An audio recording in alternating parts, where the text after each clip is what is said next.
civil unrest in Corvallis. The Ducks go into Gill and jump on the Beavers early. Oregon State looked like they were going to get blown out, but rallied. But the Ducks were the team that was toughest down the stretch. In Seattle, the Dogs earned an MBA and rode his career day to the tune of 30 points. At Pauley, the Bruins were sleepwalking early, but came roaring back against the Cardinal. The Cougars were flying high against the Wildcats in Pullman, trying to send Arizona back to the desert empty-handed. And Cal came up short against the Bruins. Could they salvage the LA split? Plus, the first ever women's Civil War at Matt. Would it be a packed house for Beavers versus Ducks? Big blocks, big slams, and a big show. Inside the Pac starts right now.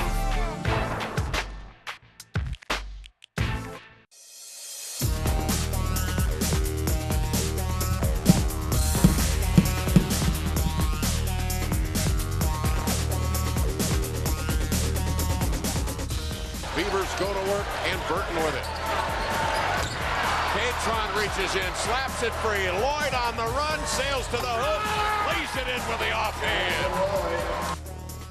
The Ducks come up clutch in the second half at Gill and pick up their first Civil War win in Corvallis since 2008. Hello and welcome to this Civil War edition of Inside the Pac. I am Tom Ward. He is Nick Krupke. And Nick, big things happened for the Ducks on Saturday against the Beavers. They shot 50% in a conference game. It's been a while since that happened. And they got some key stops late. Yeah, and for them, I mean, just huge to ride that. You look at the last time they met at Gill, March of last season, a 20-point blowout for the Beavers.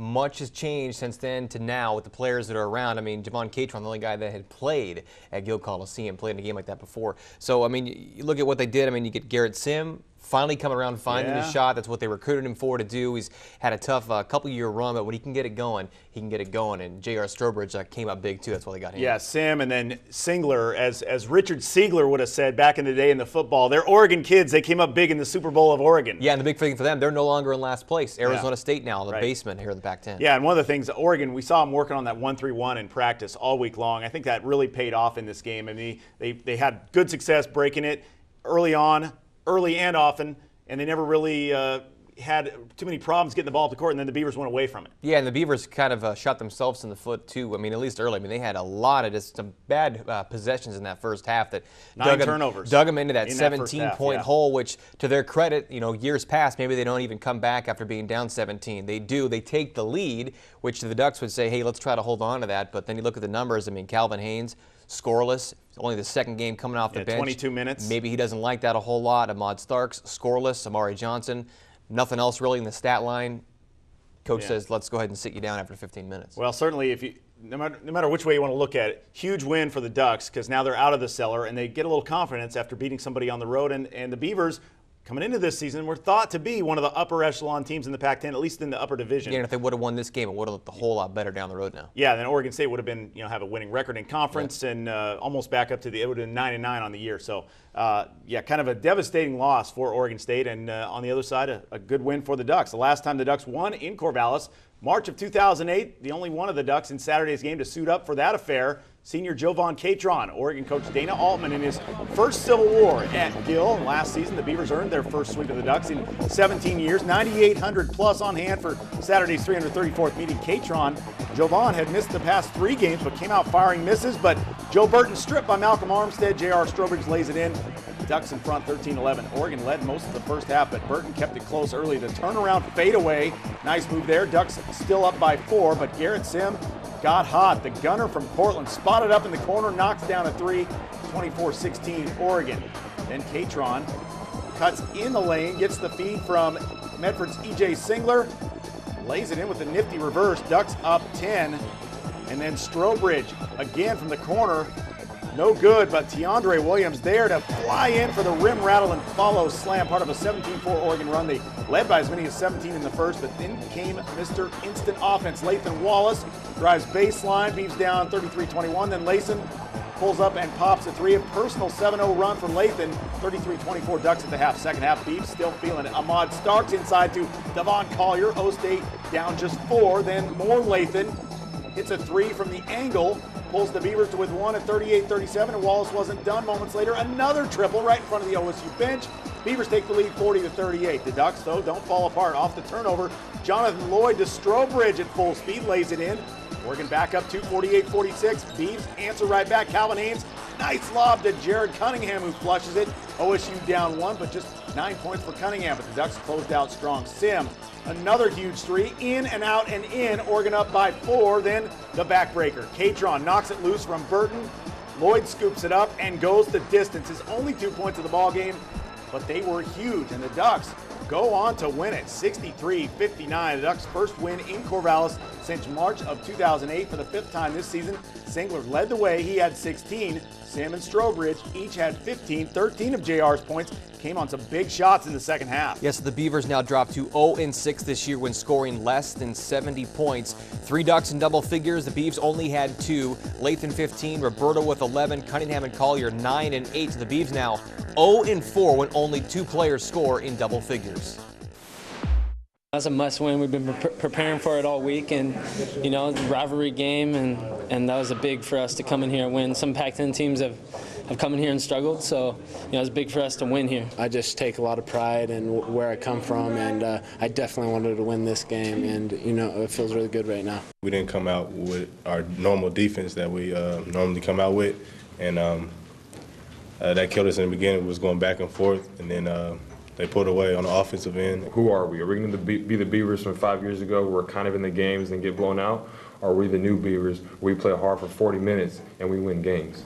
So I think each of us as players need to figure out, okay, who are we right now and who do we want to be? Big statement there by McShane. The Beavs now 1-6 when their opponents shoot better than 50% from the floor. Now, following last Saturday's loss to UCLA, Reeves Nelson and Josh Smith of the Bruins called some of the Ducks dirty, namely E.J. Singler. But was it cheap shots or just physical play? You know, they lack in size, they lack in talent and depth. The Ducks have to crank the intensity higher than the opposition. Obvious statement of the day, I know, but Oregon did that right out of the gates, doing it with some hustle, picking up 10 fast break points, and they built up some shooting confidence, going 48% in the first half, 52 in the second, from the worst shooting percentage team in the conference. And when you talk about the grit and aggression, EJ brings it, so does Tyrone Nera, the JC transfer from Rhode Island, just 2 points and 4 boards, but it sure felt like he had a whole heck of a lot more than that, and a real big win here before we make the turn to the conference season. Now you head down to Stanford and Cal. Between you and me in the last 15 years on the road, there's been better Oregon teams that go down to Stanford and certainly haven't been able to pick up a win.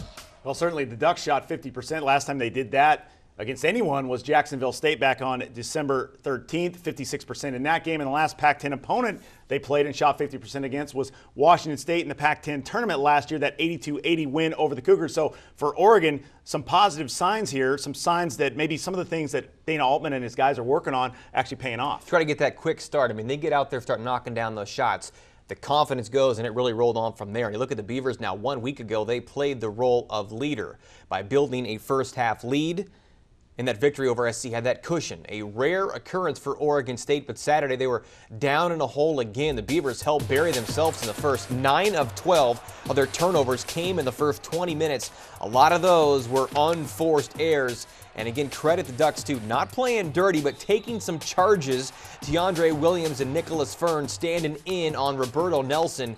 And if the Beavs weren't killing themselves early, they did it too late. After racing back from a 17-point deficit to take the lead in the second, they crumbled down the stretch after some key possessions.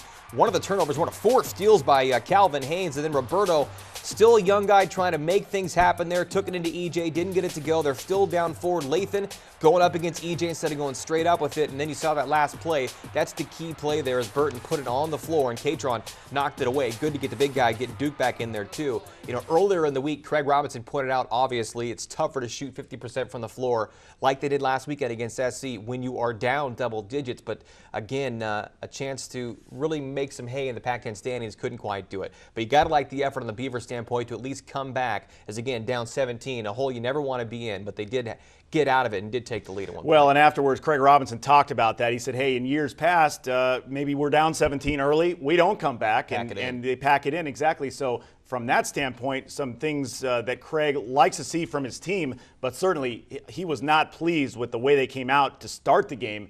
Not the way he coaches them, not the way he wants them to start. No, where would they be without Lathan Wallace coming off the bench, too? You talk about Mr. Instant Offense. Totally. We've talked about him for weeks now on this show, coming in and giving them a lift, and he really came up big carried on him in Saturday. The second half and into the first. I mean, just huge stuff for him. Yeah, totally. Well, the Civil War win now, the Ducks have pulled themselves up and out of the Pac-10 cellar for the first time this season. Still to come on Inside the Pac. We'll go back to Gill for even more with Oregon as they shot their way to their biggest win of the year. You know, I think everyone's bought into the fact of how we need to play, and we're all understanding the offense. And, you know, we had a week to prepare. So, you know, I knew mostly where my shots were going to come from, and so I was pretty comfortable out there.